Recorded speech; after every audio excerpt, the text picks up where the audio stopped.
سلام دوستان عزیز، خوش اومدید به کانال اینسترومنتال هام.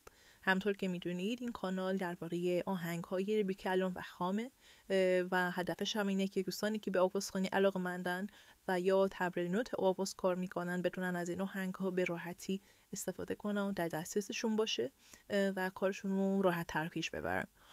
تصمیم دارم اگه شما هم موافق باشین از چندگاهی نکاتی رو درباره روند بهتر صداسازی و بهتر شدن تمرینات شما موقع آواز براتون داشته باشم تا اگه دوستانی به صد خودآموز یا تو خونه دارن این کارا رو میکنن راحت تر بتونن استفاده کنن و دسترسی به این اطلاعات داشته باشن.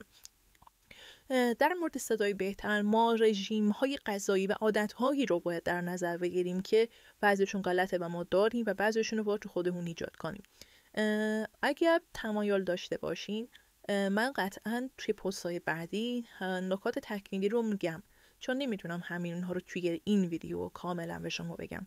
تعدادی رو الان بهتون میگم و اگه استقبال باشه حتما توی ویدیوهای بعدی در مورد بایدها و نبایدها به شما خواهم گفت. اولین نکته‌ای که باید در نظر بگیرید اینه که نوشیدنی‌های کافئین‌دار خصوصا قهوه ترک بشه.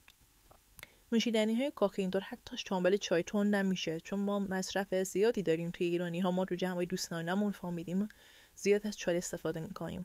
بنابراین اگه چای خوریم مهاری هستید نهایت بتونید چای کم رنگ استفاده بکنید، به خاطر اینکه نوشیدنی کافئین‌دار گلو رو خشک می‌کنن و تمرکزتون رو حتی موقع تمرین کم می‌کنن. نکته بعدی غذاهای فست‌فودی هستن.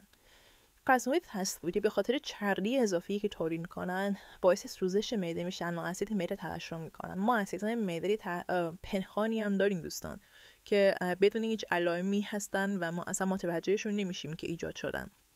بنابراین باید خوردن غذا رو خیلی دقت بکنیم تا باعث ایجاد این ترشحات اسیدی نشیم، چون هر ترشح اسیدی باعث تخریب بافت صوتی میشه. نکته بعدی که یکی از عادات همیشگی ماست و سر سفره هامون موجوده لبنیاته. لبنیات به شدت به تولید ترشحات پشت حلق مؤثر هستن و مصرف زیادشون میتونه گلوتون رو پر از مخاط کنه. بنابراین مصرف لبنیات رو بذارید کنار زمانی که دارید صدا سازی میکنید، مگر اینکه روزایی که بریک میدید به خودتون و استراحت دارین و تمرین نمیکنین اون روز لبنیات مورد علاقتون رو بخورید، مثل بستنی بخورید و راحت باشید. تا به اینجا امیدوارم براتون مفید بوده باشه. حتما در آینده نکات بیشتری رو ارائه خواهم داد.